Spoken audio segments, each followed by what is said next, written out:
The production of this program is made possible thanks to the support of the following and viewers like you.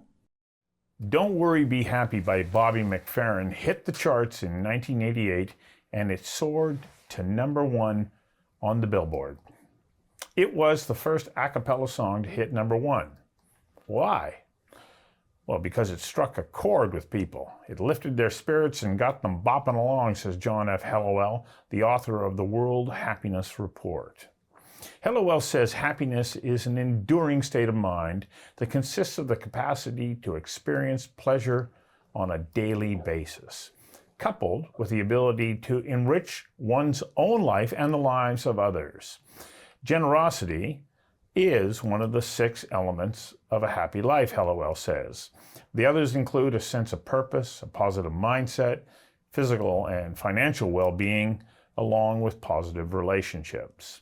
The good news is, should you take the Oxford Happiness Questionnaire and not be happy with the outcome, it is within your power to make changes that can improve your happiness quotient. Helliwell says it starts with wanting to make a change, and that starts the process of rewiring your brain. A daily commitment to looking for the upside has huge upsides in mindset and health. I invited John F. Helliwell to join me for a conversation that matters about why happiness matters, not just in the moment, but over the course of your life. John, welcome. Good to be here. You are a very happy guy. I am a happy guy. How did you come to this? Because, when I started to do some of my research about focusing in on happiness, it hasn't been a part of kind of the course of human history. It really seems to be a recent push, and you're at the forefront of it. Well, I came into the field describing myself as Aristotle's research assistant, and he wasn't just yesterday. So happiness has been very central to thinking for millennia. 3 centuries ago, the leading philosophers who invented economics, Adam Smith and Malthus and others, had happiness as the fundamental thing that society should be designed to foster. Right. Jeremy Bentham right. thought that daily pleasures and pains was what you measured. They didn't have a measure until only this century or last century did people start focusing on, say, hey, it's possible to actually calibrate how happy people are. And when I saw that, I said, either this is really important or it's wrong. And all the data seem to suggest that these measures really work. You're right. It's not absolutely brand new, but it's even baked into the U.S. Constitution. Life, liberty, and the pursuit of happiness. It is. As a matter of fact, I think the United States is the only country that has it as one of its objectives. But it's not necessarily the happiest place on earth. It is certainly not. And I used to say, when people would say, look at those life, liberty, and pursuit of happiness, I said, you compare them with the Canadian peace, order, and good government. Peace, order, and good government are better recipes for happiness than to the pursuit of happiness. Because happiness is the result of a life well lived. To pursue happiness is not to find it. Why? What is it about saying, yes, I want to pursue happiness, that it then becomes antithetical? Well, it's very tricky. And it's one of the reasons why the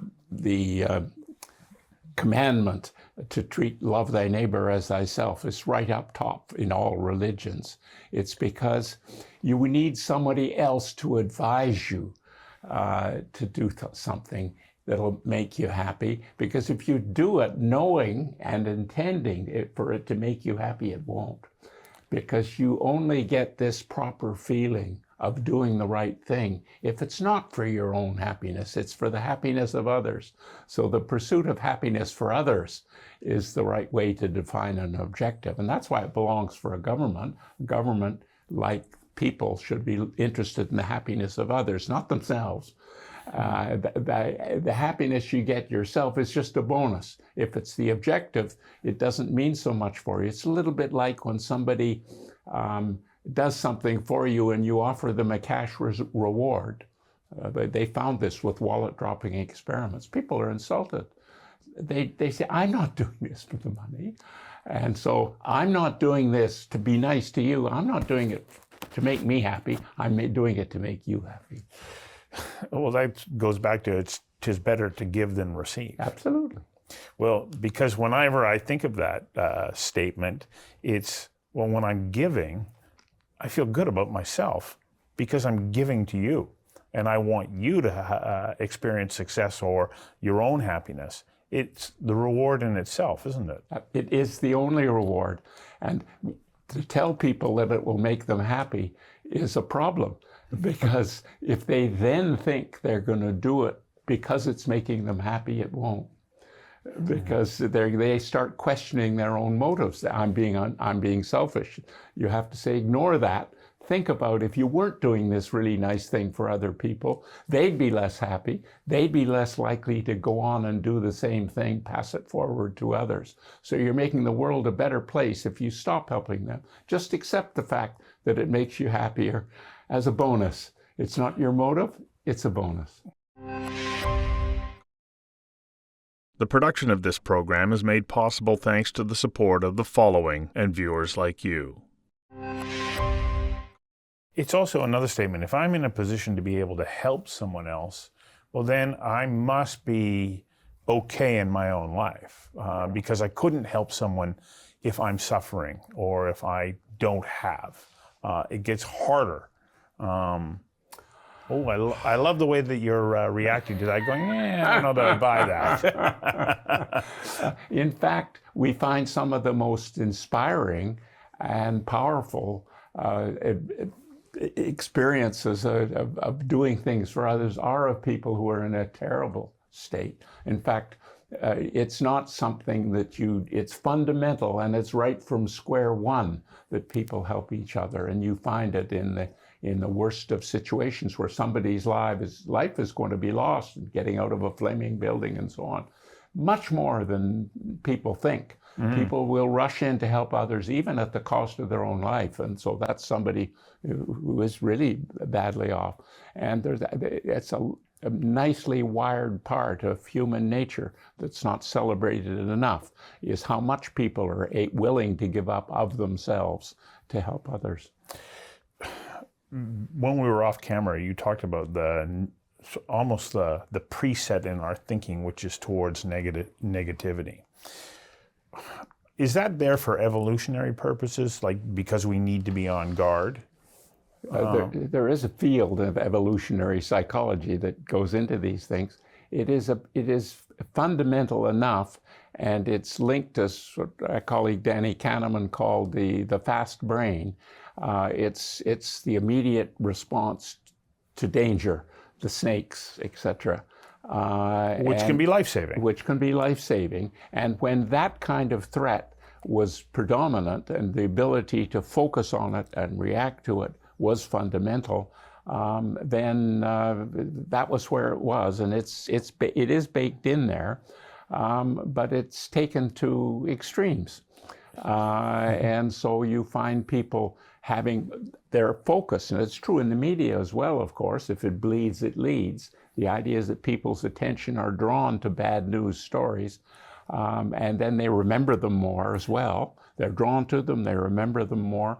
That it's a focusing that the smart, slow brain that we've evolved in more recent periods of history takes a longer view. And that's the social part of the brain. And so people are now have become more connected with other people, more able to handle social connections, make something of them, invest in them. And in the process of that, it's important to not let the negativity bias take over what we think and how we act, because it's bad for everybody else when that happens.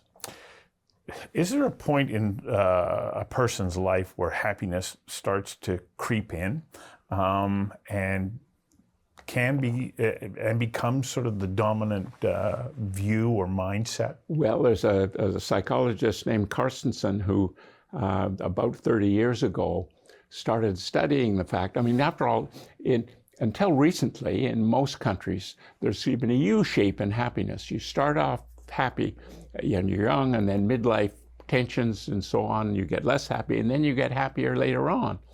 And that's a bit of a puzzle, because we know there's a strong link between physical health and happiness. Physical health, by people's own assessments, gets steadily worse as the decades drift by. And the actual extent of people's social connections, the actual you count them sort of thing, does start to drop off once people are out of the workplace and so on. But yet people are getting happier. So what's happening? Because those two things are fundamental for happiness. And the answer is people learn what she called a positivity effect took place. And it's just what you were describing in the introduction, that it's a question of not paying attention to bad things, but paying due attention to them, learning what needs to be learned, and then you put the bad things in the drawer and you close the drawer. The drawer you put things out for cherishing is the drawer with the good memories in it. So you start getting a better balance in what you remember, because you remember you started with this negativity bias. So you need quite a lot of positivity to offset that before you become factually based, right? I mean, people start getting nervous about this positivity effect. They say, wait a minute, if I just say, oh, what me worry, I'm going to walk out in front of a bus. And that's not a smart way to do things. So you have to be positive to a right degree. In other words, trust is where a lot of this comes into play. You know, got a decline in public trust levels far beyond what the situation justifies. So then the question is, what is the right level of trust? And that's why we use these wallet questions so much, because we actually can drop wallets, and it's been done all around the world, to find out how honest and helpful people are. I mean, it's a lovely measure of how generous people are to take time out of their lives to pick up a lost wallet and try and find the person. We know they're not doing it for a reward. They'll almost always turn the reward down. Right. They're doing it because they want to help others. And the actual return of lost wallets is twice as high as people think it is. Wow. So that tells you that and even among older people who have this positivity effect creeping in, even they don't realize that other people are as generous as they are. So we haven't yet got the positivity effect sufficiently powered up. And that's what a lot of these things you talked about in the introduction are for. Well, as you're sharing that point, I found myself thinking about Viktor Frankl's work, Man's Search for Meaning. And in there's a very powerful thing that he says. It's not what happens to you, it's how you choose to respond. And I used to think, yeah, that's, Mr. Frankl, I agree, but man, that's hard.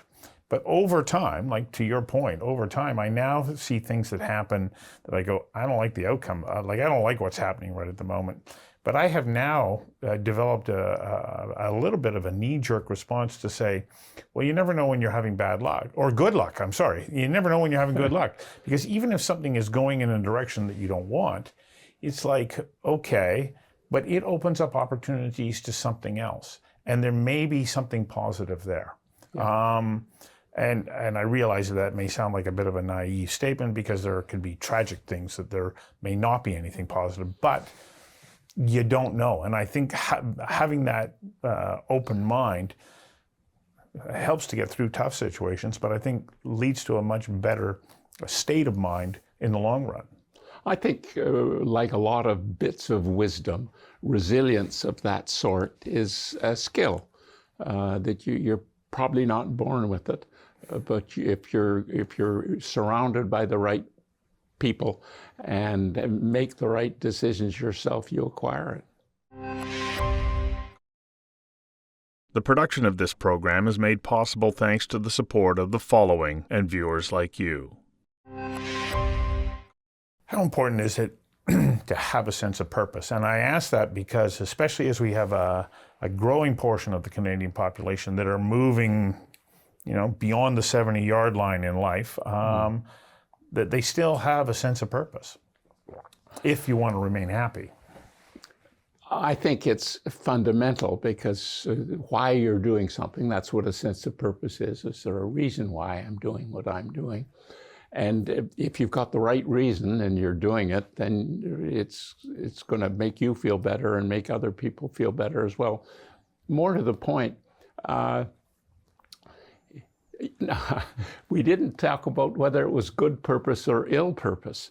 It turns out if it's a really important purpose, that in itself is a spur to people to keep doing things. Obviously, when we're taking the big picture, we want good purpose to dominate over bad purpose. And that's an important part of resilience and thinking about others. Obviously, bad purpose, by that description, is something that ain't producing greater happiness for everybody. One of the other elements that I touched on in the intro was, well, you want to have good health, both physical and mental. What is the impact on your both mental and physical health if you choose to look to the upside? It's very big, and it was part of the original statement of purpose of the World Health Organization in the 1940s. But it's in modern medicine, until quite recently, it's been kind of ignored. People have said we're going to wait until something goes wrong and then try and fix it.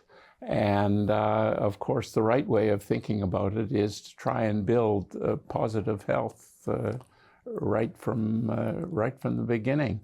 What happens to your body when you choose to be happy versus unhappy?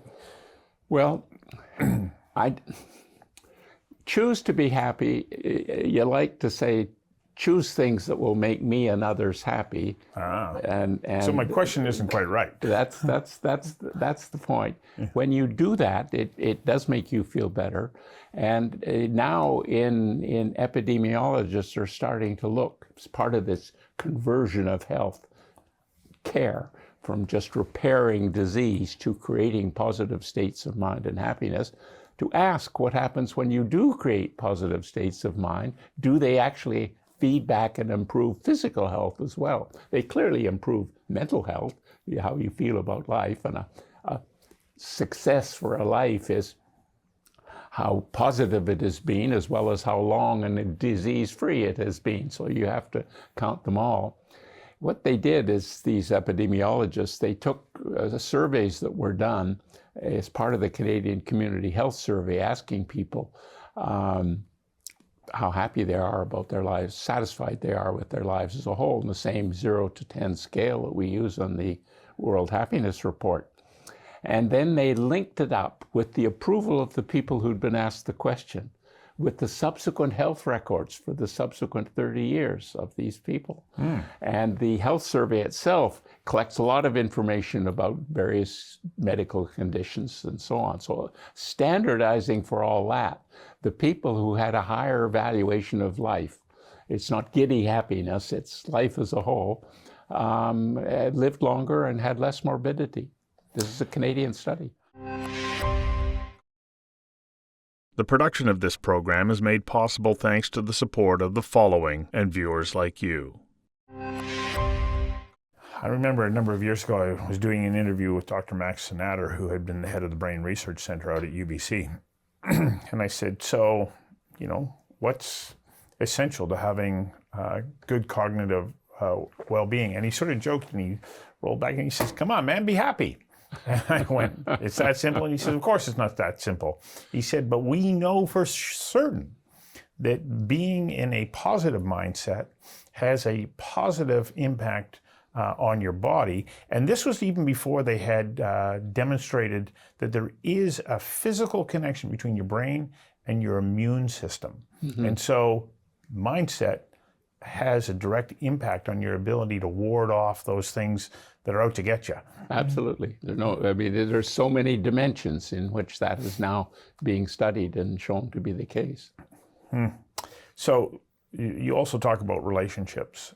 A lot of people can be in relationships and they might be unhappy relationships.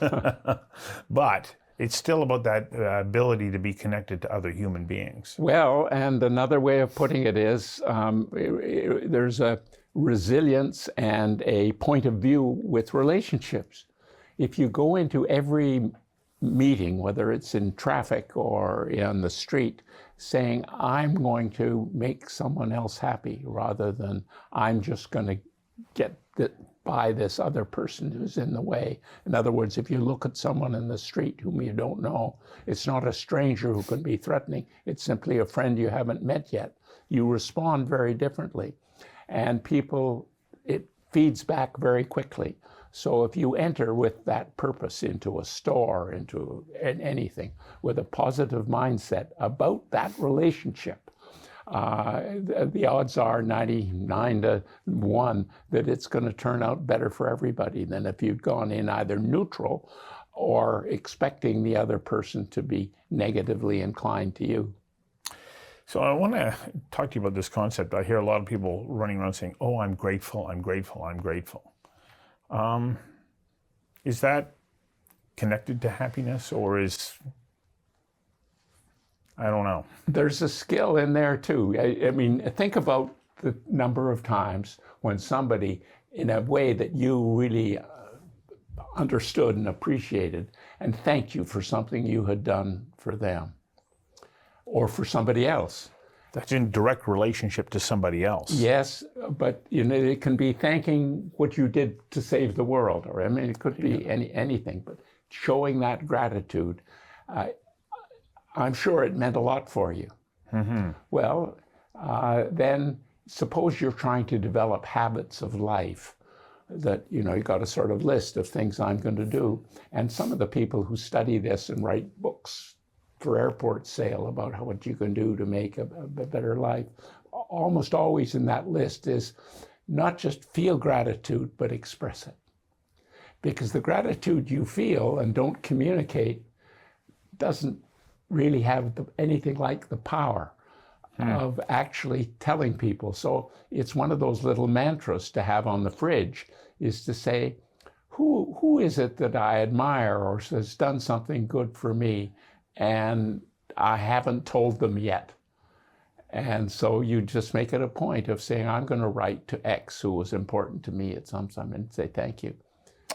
I remember listening to a fabulous interview many, many years ago with Peter Zosky on Morningside on CBC. And he was interviewing a woman who was talking about the power of saying thank you. Mm-hmm. And Zosky said, well, okay, how powerful is it? She said, spend a day and don't say thank you and see what the response is. And it's true. When you thank someone, you are sharing in that happiness. Absolutely. And on that note, I want to say thank you for coming in and sharing some insights about living a happy life. My pleasure talking with you. You've obviously learned the lessons. Working on it. Thank you very much.